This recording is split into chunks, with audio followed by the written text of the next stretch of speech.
Moin, hier ist Lockpicking Nord und ich wollte euch heute mal was erzählen zu Anfängerschlössern.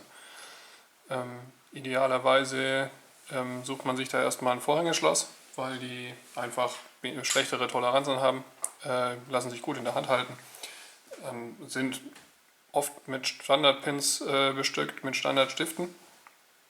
Nicht immer natürlich, das ist nur ein bisschen schwierig herauszufinden, was will ich denn für ein Schloss, was kaufe ich denn jetzt für eins. Weil ich kann mich noch gut erinnern, als ich angefangen habe, da stand ich da so vor einer Wand voll Vorhängeschlössern und hatte keine Ahnung, welches ich nehmen soll.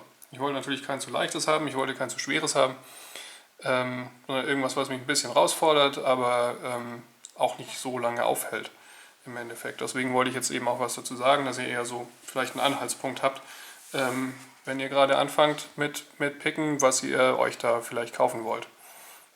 Ich habe als erstes mal ein paar Abus-Schlösser aufgereiht. Am ehesten empfehlen kann ich auf jeden Fall die Titanium-Schlösser. Es gibt 54, da habe ich aber keins da. Ich hatte mal eins, die sind aber Mist. Die haben einen ganz billigen China-Kern. Den habe ich auch bei zwei Master-Vorhängeschlössern gefunden, die bei eBay keiner haben wollte, die ich zum Startpreis von €1 bekommen habe. Die würde ich eher nicht empfehlen. Kann man, wenn man die günstig kriegt, meistens findet man die sowieso eher nicht. Hat bei mir relativ lange gedauert, bis ich mal eins günstig bekommen habe. Bei den 64ern ist das auf jeden Fall schon einfacher. Die gibt es ja natürlich in verschiedenen Größen. Ich würde empfehlen, gar nicht erst mit allzu kleinen Schlössern anzufangen. Da werden die Kerne meistens kleiner einfach, man kommt schwieriger rein. Hier sind zwei 64er Titanium, eines ist ein 40, das hier ist ein 50 mm Schloss. Die haben tatsächlich zwei deutlich unterschiedlich große Kerne, zwar mit dem gleichen Schlüsselprofil hier, aber wie gesagt, das hier eine viel größere Herausforderung als das hier, weil man einfach sehr viel schlechter rankommt. Man braucht meistens auch noch einen dünneren Picker bei den kleineren Schlössern. Ich würde empfehlen, auf keinen Fall unter 40 mm Schlössern anzufangen. Und dann muss man eben gucken, manchmal unterscheiden die sich noch nicht mal. Gerade bei dem 80er Titanium hier ist es auch so, dass sämtliche 80er Titanium Schlösser, die ich gesehen habe, dieselbe Kerngröße haben. Die fangen bei 40 mm an und gehen rauf bis 60 mm. Soweit ich das feststellen konnte, alles immer der gleiche Kern. Gut, die Titanium sind natürlich auch noch ziemlich günstig, vor allem im Vergleich zu den Messingschlössern. Ist klar, Aluminium ist deutlich günstigeres Werkmaterial. Und gleichzeitig sind sie natürlich auch schlechter eingestuft hier bei Sicherheitseinstufung.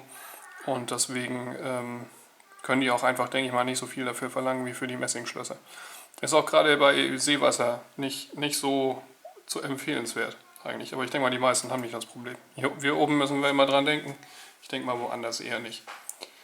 Ja, wie gesagt, Kerngröße beachten. Und dann, ja, 64er Titaniums haben Standardstifte drin.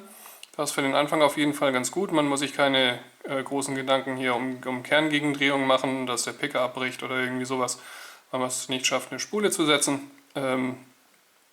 Außerdem kann man sie auch mit ein bisschen Glück aufbekommen. Manchmal, wie gesagt, die Titanium an sich sind schon eigentlich eine harte Nummer, die haben schon echt gute Toleranzen. Auf jeden Fall für ein Vorhängeschloss. Ja, genau, dann womit machen wir weiter? Wir machen mal weiter mit dem 7240. Auch sehr beliebt, habe ich mir auch sehr früh gekauft, gleich eins, als ich das gesehen habe im Baumarkt, aus dem folgenden Grund: Man kann den Kern rausnehmen, kann das Ding umstiften, kann dementsprechend quasi anfangen mit weniger Stiften. Würde ich jetzt aber eigentlich nicht so besonders empfehlen. Ich habe hier nämlich noch ein zweites 7240, das habe ich auseinandergenommen. Und das hier ist die Bepinnung, das ist drin. Da sind eigentlich fast nur Spulen drin. Ich finde das auch vom Feedback her jetzt nicht so doll. Und ich würde, wie gesagt, auch nicht anfangen mit Spulen unbedingt. Irgendwie so ein Standardstift eine Spule oder ein Standardstift zwei Spulen oder sowas halte ich jetzt nicht für so empfehlenswert. Es ist auch, glaube ich, eher schwieriger, da Ersatzstifte für zu kriegen. Also es ist keine gängige Penngröße.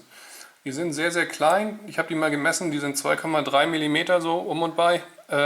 Im Durchmesser. Die meisten anderen Stifte, die man so in größeren Schlössern hat oder Profilzylindern, sind so um die 3 mm, vielleicht ein bisschen drunter.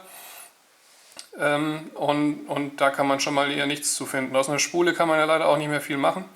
Es wird immer eine Spule bleiben. und nie zu einem Standardstift werden, hätte man vielleicht noch die Möglichkeit, ich hatte mal dann bei eBay geguckt, da findet man Messing auch in Kommagrößen. 2,2 wäre dann der Größe. Es kann auch sein, dass man irgendwie 2,3, 2,4 findet, dass 2,4 reinpasst. Ich glaube, die 7240 sind von den Toleranzen auch nicht so doll jetzt. Kein super schwieriges Schloss.